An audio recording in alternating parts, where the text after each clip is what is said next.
पौष्य पर्व। यह पौष्य पर्व की कथा है।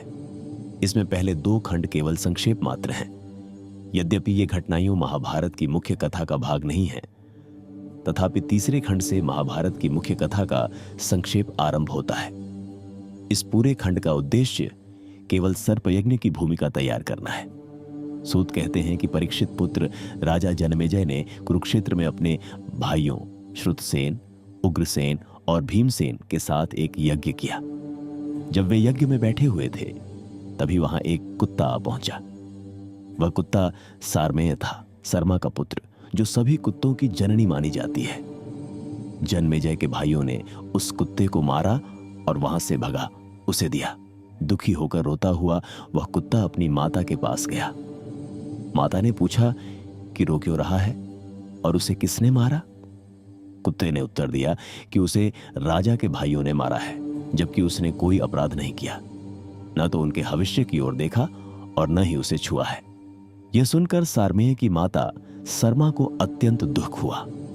वह यज्ञ स्थल पर पहुंची, जहां जनमेजय और उसके भाई उपस्थित थे। उसने राजा से कहा कि उसका पुत्र निर्दोष है और उसने कोई अपराध नहीं किया, फिर भी उसे बिना कारण मारा गया। इसलिए सरमा ने शाप दिया कि राजा जनमेजय पर जब वह इसकी अपेक्षा भी नहीं कर रहा होगा, एक अनिष्ट आएगा। यह सुनकर जनमेजय दुखी और चिंतित हो गए। यज्ञ समाप्त होने के बाद राजा जनमेजय हस्तिनापुर लौट आए और उस शाप के प्रभाव को दूर करने के लिए एक योग्य पुरोहित की खोज करने लगे।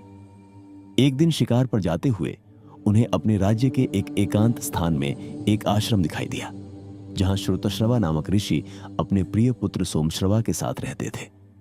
जनमेजय ने आदरपूर्वक ऋषि से निवेदन किया कि वे अपने पुत्र को उनका पुरोहित बनने की अनुमति दें। ऋषि ने कहा कि उनका पुत्र महान तपस्वी और विद्वान है, परंतु उसका जन्म एक विचित्र प्रकार से हुआ था।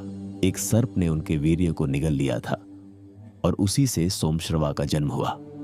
वह महादेव के विरुद्ध हुए पापों को छोड़कर सभी पापों का नाश कर सकता है। साथ ही उसने एक व्रत लिया है कि यदि कोई ब्राह्मण उससे कुछ भी मांगे तो वह उसे अवश्य देगा। यदि राजा इस शर्त को स्वीकार करे तो वह उसे अपने साथ ले जा सकते हैं।